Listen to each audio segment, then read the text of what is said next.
सुगौली।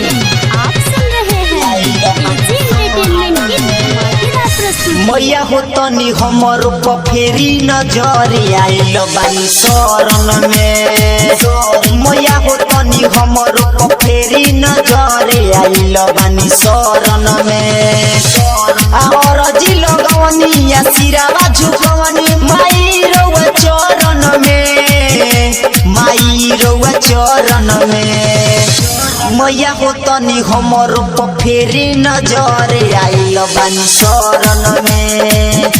मैया हो तनी हमर फेरी नजर आइल बानी शरण में।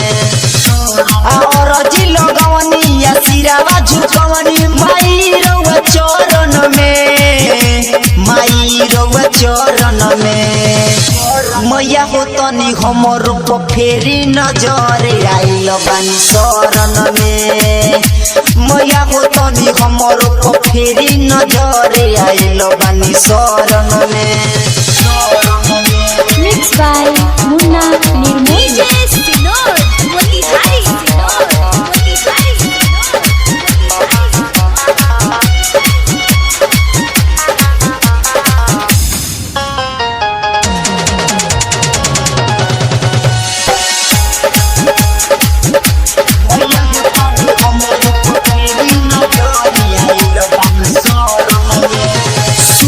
निर्मोही। मैया हई दयालु, दया हमर करीना करीना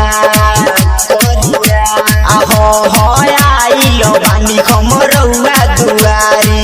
झोली हमरो भरिना भरिना भरिना।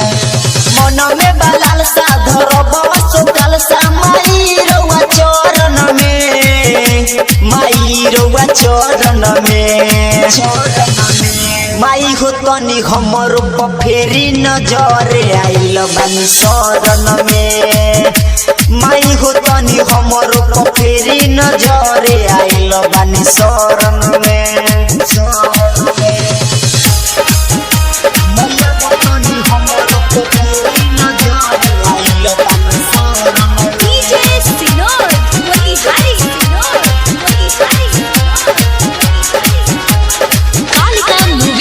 Recording studio Sugauli.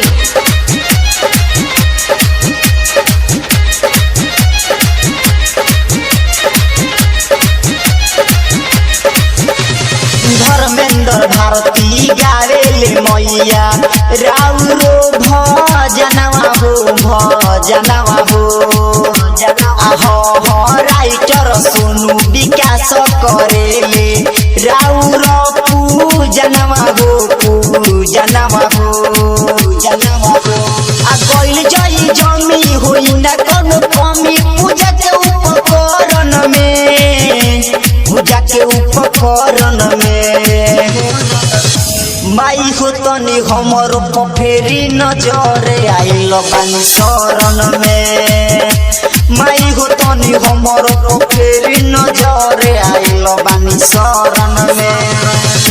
और जी लगवनी या सिरावा झुकवनी माई रउआ चरण में, माई रउआ चरण में।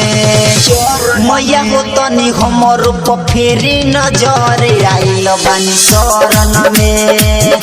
मैया हो तनी हमर फेरी नजर आइल बानी शरण में।